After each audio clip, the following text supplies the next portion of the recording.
നമസ്കാരം. തട്ടിപ്പിന്റെ മുഖങ്ങള് ഏതൊക്കെ രീതിയിലാണ് വരുന്നത് ഇപ്പോൾ?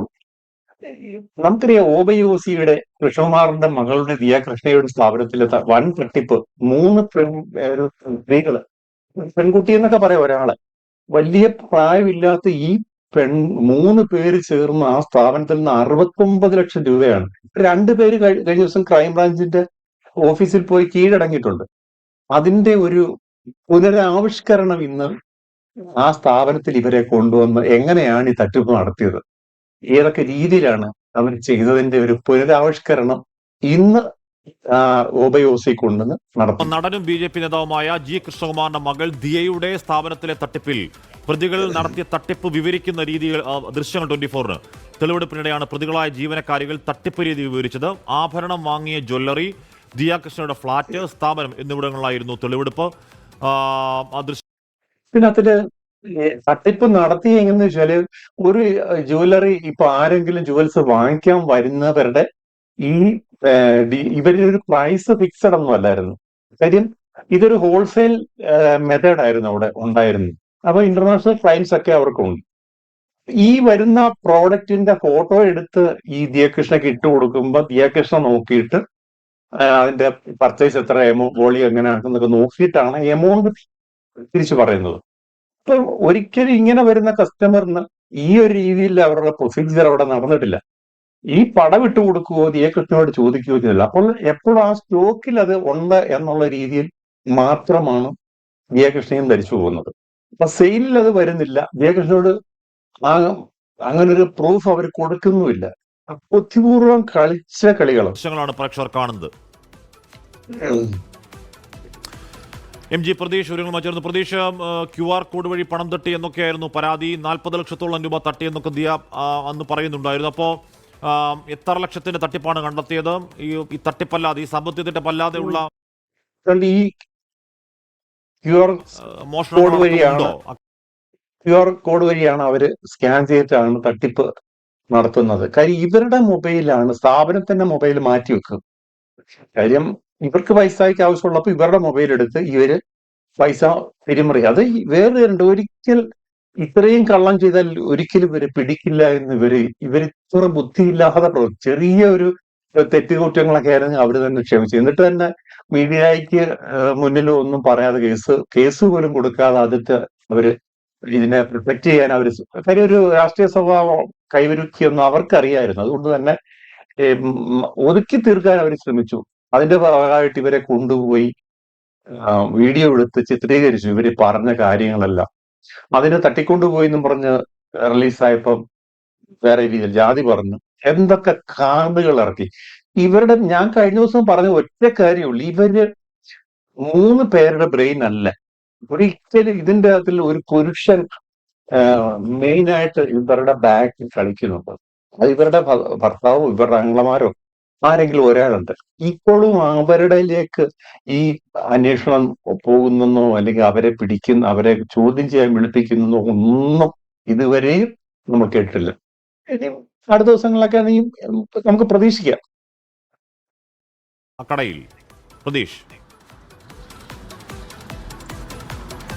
ഹാഷ്മി, ഓബയോസി എന്ന സ്ഥാപനത്തിലാണ് ലക്ഷങ്ങളുടെ തട്ടിപ്പ് നടന്നത്. ആദ്യഘട്ടത്തിൽ ഇതുമായി ബന്ധപ്പെട്ട് കൃഷ്ണകുമാറിന്റെ മകൾ ദിയാകൃഷ്ണ പരാതിയുമായി മുന്നോട്ട് പോയപ്പോൾ ആ പരാതി തെറ്റാണ് എന്നും വലിയ തരത്തിൽ ആരോപണങ്ങൾ കൃഷ്ണകുമാറിന്റെ മകൾക്കുമെതിരെ പ്രതികൾ ഉന്നയിക്കുന്നതാണ് നേരത്തെ കണ്ടത്. പക്ഷേ തുടർന്ന് ഇവർ സമ്മർദ്ദത്തിലാവുകയും ഇവരുടെ കള്ളി പുറത്താവുകയും ചെയ്തു. ഇതോടുകൂടിയാണ് ക്രൈംബ്രാഞ്ച് സംഘത്തിന് മുന്നിൽ പ്രതികൾ കീഴടങ്ങിയത്.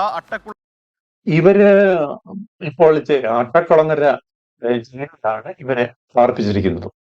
ഒരു പക്ഷേ ഇവര് വിചാരിച്ചത് ഈ രാഷ്ട്രീയപരമായി ജാതിക്കളികള് ഇതൊക്കെ നമ്മുടെ കേരളത്തില് ഒരു പരിധിവരെ നമ്മളെല്ലാം വിശ്വസിക്കുകയും ഇതിനകത്ത് വീഴുന്ന ആൾക്കാരാണ്. അതില് ഇവരെ അടിച്ചിടാം എന്നുള്ള ഒരു കുബുദ്ധിയാണ്. എന്തായാലും ശരി, അവരുടെ നീക്കങ്ങൾ വളരെ ആദ്യഘട്ടത്തിൽ അവർ ചെയ്തത് വളരെ ഡിജിറ്റൽ എവിഡൻസ് അവരുണ്ടാക്കി. ഇത്രയും പൈസ പോകുമ്പോ അവര് അത്രയും കാര്യം ചെയ്തില്ല. പിന്നെ അവരും എല്ലാം പോലീസിനെ കൊണ്ടൊന്നും തെളിവൊന്നും ഉണ്ടാക്കാൻ ബുദ്ധിമുട്ടുകൾ ഉണ്ടാക്കുക. പക്ഷെ ഇവർക്ക് അത് ഉണ്ടാക്കാൻ കഴിഞ്ഞതാണ്. അല്ലെങ്കിൽ അതൊരു വലിയ വിവാദത്തിലേക്ക് പോയേനെ. കാര്യം രാഷ്ട്രീയപരമായുള്ള ചർച്ചകളും ഒക്കെ വരുമ്പോൾ എന്നിട്ട് തന്നെ പല ചാനലിലും ചർച്ച ചെയ്തു ജാതി പറഞ്ഞു.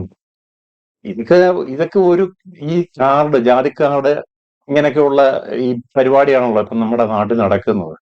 ജാതിയില്ല മതമില്ല എന്നൊക്കെ പറഞ്ഞാൽ ഇത് തന്നെ നടക്കുന്നു, പണ്ടും നടക്കുന്നു, ഇപ്പോഴും നടക്കുന്നത് തന്നെ. പിന്നെ അതിലേതായാലും വീഴാതെ ഈ കേസ് മുഖ്യമന്ത്രിയെ കണ്ട് പറഞ്ഞപ്പോൾ അത് സത്യസന്ധമായി അന്വേഷിക്കണം, തെറ്റ് ആരുടെ ഭാഗത്ത്, അവരെ സംരക്ഷിക്കാൻ അവർ പറഞ്ഞിട്ടില്ല, സത്യം തെളിയിക്കണം എന്ന് മാത്രം പറഞ്ഞു. അത് തെളിയിക്കാമെന്ന് മുഖ്യമന്ത്രി ഉറപ്പ് കൊടുത്തതിന്റെ അടിസ്ഥാനത്തിലാണ് പോലീസ് സംഘത്തിന് മേലുള്ള എന്തെങ്കിലുമൊക്കെ സമ്മർദ്ദം കാണും. അതല്ലെങ്കിൽ ഇതൊന്നും ക്രൈംബ്രാഞ്ചിന് വിടേണ്ട ആവശ്യം എന്താണ്? ഇതിനൊക്കെ ഈ വലിയ പ്രമാദമായ കേസുകൾ കേരള പോലീസ് തെളിയിച്ച ചരിത്രം നമുക്കുണ്ട്. ഇത്രയും ഒരു വലിയ കേസൊന്നും ആയിട്ട് ഒരു പേഴ്സണൽ ആയിട്ടുള്ള ഒരു വ്യക്തിയെ സംബന്ധിക്കുന്ന കേസ് മാത്രമാണ്. രാഷ്ട്രീയത്തിനപ്പുറം ഒരു വ്യക്തിയുടെ ഒരു സ്ഥാപനത്തിന്റെ മാത്രം കേസ് ക്രൈംബ്രാഞ്ചിന് ആരും, ഇവിടുത്തെ രാഷ്ട്രീയ പാർട്ടികൾ ആരും മിണ്ടിയിട്ടില്ല, ഒരു പാർട്ടിയും മിണ്ടിയിട്ടില്ല. ഇത് അന്വേഷിക്കണമെന്നോ അല്ലെങ്കിൽ ഇത് ചെയ്യണമെന്നൊന്നും പറഞ്ഞിട്ടില്ല. അപ്പം ഇതിനകത്തിൽ പിന്നെ ഈ ഇവിടുത്തെ മീഡിയക്കാര് മാത്രമാണ് ഈ കാര്യങ്ങൾ പുറം ലോകം അറിയിച്ചുകൊണ്ടിരുന്നത്. അപ്പോൾ ഇതിനകത്തില് ഈ ഒരു രീതിയിലാണ് ഇപ്പോൾ കേസ് ഇങ്ങനെ പൊക്കോണ്ടിരിക്കുന്നത്. കുളങ്ങര വനിതാ ജയിലിൽ റിമാൻഡിൽ കഴിഞ്ഞിരുന്ന 2 പ്രതികൾ, അത് വിനീത, രാധാകുമാരി എന്നുള്ള 2 പ്രതികളെ ഈ ക്രൈംബ്രാഞ്ച് സംഘം ഈ തട്ടിപ്പ് നടത്തിയ ഈ ഷോപ്പിലെത്തിച്ചാണ് തെളിവെടുപ്പ് നടത്തിയത്. ഈ തെളിവെടുപ്പിനിടെയാണ് പ്രതികൾ കുറ്റം ക്രൈംബ്രാഞ്ച് സംഘത്തോട് സമ്മതിക്കുന്നത്. എങ്ങനെയാണ് തട്ടിപ്പ് നടത്തിയത് എന്നുള്ള ആ ഒരു രീതി ക്രൈംബ്രാഞ്ച് സംഘം അവിടെ പുനരാവിഷ്കരിച്ചു. അതിൽ ഈ 69 ലക്ഷം കൊണ്ടുപോയി വല്ല 6 ലക്ഷമെങ്കിലും ഇവർ തിരിച്ച് പിടിക്കുവോ? ഇവരുടെ ബാങ്ക് അക്കൗണ്ടിൽ എന്തെങ്കിലും പൈസ ഇവരൊക്കെ ബുദ്ധിപൂർവ്വം ഇത്തരം ചെയ്യുമ്പോൾ മാറ്റിക്കാണും. ഇവരുടെ അക്കൗണ്ടിൽ കാണത്തില്ല, ബിനാമികളുടെ ഏതെങ്കിലും അക്കൗണ്ടിലോട്ടൊക്കെ. അതെല്ലാം ഇനി അക്കൗണ്ട് പരിശോധിച്ചതിന്റെ തെളിവെടുപ്പ് നടന്നു. ഇവർക്ക് എന്തായാലും ശരി, ഇവർ കേസ് നടക്കുന്നല്ല. ഈ 69 ലക്ഷം രൂപ പോയതില് ഒരു 50 ലക്ഷം രൂപ ഇവരെടുത്തിട്ട് 19 ലക്ഷം രൂപ കൊടുക്കാൻ പറഞ്ഞാലും കാണത്തില്ല. കാര്യം അതെല്ലാം ആ ഒരു രീതിയിൽ ചെലവാക്കി മാറ്റിക്കാണും. അവർ കൃത്യമായി എങ്ങനെയാണ് തട്ടിപ്പ് നടത്തിയതെന്ന് ഈ അന്വേഷണ സംഘത്തോട് വിവരിക്കുന്നുണ്ട്. അതിൽ ഇങ്ങനെയാണ്, അതായത് മെഷീൻ ഉപയോഗിച്ച് QR കോഡിലാണ് ഇവർ കൃത്രിമം കാണിക്കുന്നത്. ഈ ബില്ലിൽ കസ്റ്റമറുടെ പേരും ഫോൺ നമ്പറും സാധാരണ ഏതായാലും ഒരു കാര്യം ഉറപ്പാണ്, കേരളത്തിൽ സത്യസന്ധമായി പല സ്ഥാപനങ്ങളും പല ഉടമകളും പിന്നെ എത്രയോ പേരെ ഏൽപ്പിച്ചാണ് നടത്തുന്നത്. അപ്പോൾ അവിടെയൊക്കെ സത്യസന്ധമായി ജോലി ചെയ്യുന്ന കുട്ടികൾക്കോ അല്ലെ ആളുകൾക്കോ ഇതുപോലുള്ള സംഭവങ്ങൾ ഒരു പരിധിവരെ മാനസിക പ്രയാസം ഉണ്ടാക്കാതിരിക്കില്ല. അതിനൂടെ വരുത്തിയിരുന്ന ഒരു സംഭവമായിട്ടാണ് ഇത് മാറിയിട്ടുള്ളത്. കാര്യം അവർക്കും അല്ലെങ്കിൽ ഈ ഇത് നടത്തുന്നവർക്കോ ഇങ്ങനൊക്കെ ന്യൂസുകൾ വരുമ്പോൾ ഇങ്ങനാണോ, ഇല്ലെങ്കിൽ നമ്മുടെ സ്റ്റാഫ് ഇങ്ങനെയാണോ എന്നൊക്കെ ചിന്തിക്കാനുള്ള ഒരു കാര്യം. പക്ഷെ ചിലതൊക്കെ അങ്ങനെ നടക്കുന്ന സ്ഥാപനത്തിലെ ഇനിയും ചിലപ്പോൾ ചില കേസുകൾ വരാനും സാധ്യതയുണ്ട്. അത് നമുക്ക് തള്ളിക്കളയാൻ പറ്റുന്ന കാര്യങ്ങളല്ല. വരും ദിവസങ്ങളിൽ എന്റെ കൂടുതൽ അപ്ഡേറ്റുകൾ ഉണ്ടാകും എന്ന് കരുതാം. കൂടുതൽ പേരിലേക്ക് അന്വേഷണം നീളട്ടെ, ഇതിന്റെ സത്യാവസ്ഥ എന്തായാലും പൂർണ്ണമായും പുറത്തു വരട്ടെ എന്ന് മാത്രം പറഞ്ഞുകൊണ്ട് നിർത്തുന്നു. നന്ദി, നമസ്കാരം.